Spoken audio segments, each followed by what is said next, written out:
Ένας μήνας αναμονής, χωρίς DVD, έτσι. Και τι πάρατε, τίποτα. Μόνο τα κλάματα. Τα κλάματα.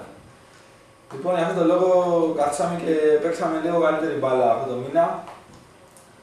Για να δείτε ωραίο DVD με πολλή δράση, αγώνες, αυτοκίνητα και έπονται και άλλα ακόμα καλύτερα. Όλο αυτό λέω, αλλά αρχίζει να γίνεται πράξη. Έχουμε αποκτήσει εδώ το καινούριο συντάκτη, μέλος, πλέον. Επιπλέον, ήδη είμαι και ελαφρύς. Α, ωραία, επιπλέον, καινούριο συντάκτης, ο Κώστας Άνθιμος. Τρελός DJ, έτσι. Δίσκο όμως. Εννοείται. Αιτήλα. Και αναμένει να τα σπάσουμε, είναι πολύ κάφρος, έχει 200 SX, τριφτάρι. Να τον δω και στον δρόμο τι κάνει, να γελάσουμε λίγο. Αφού κάθε κολόνα πάνω γράφει τον υμνό. Τις έχει αγοράσει όλες, δεν έχει αφήσει καμία.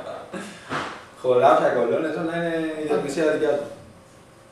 Λοιπόν, αυτό το μήνα θα ξεκινήσουμε με ένα πολύ ωραίο θεματάκι που μας στείλανε τα παιδιά από τη Βόρεια Ελλάδα.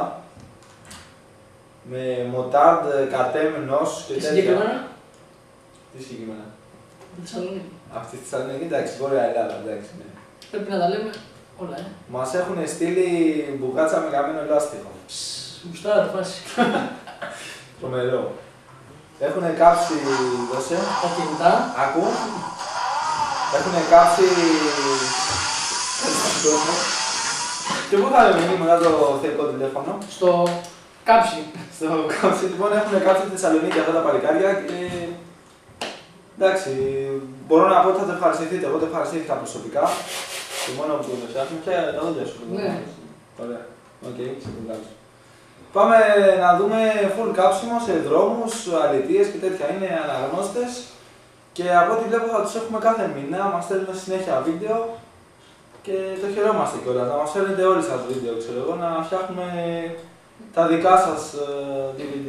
Με όλες τις καφρίλες. Με καφρίλες. Παντός είναι καφρίλες. Πάμε να δούμε.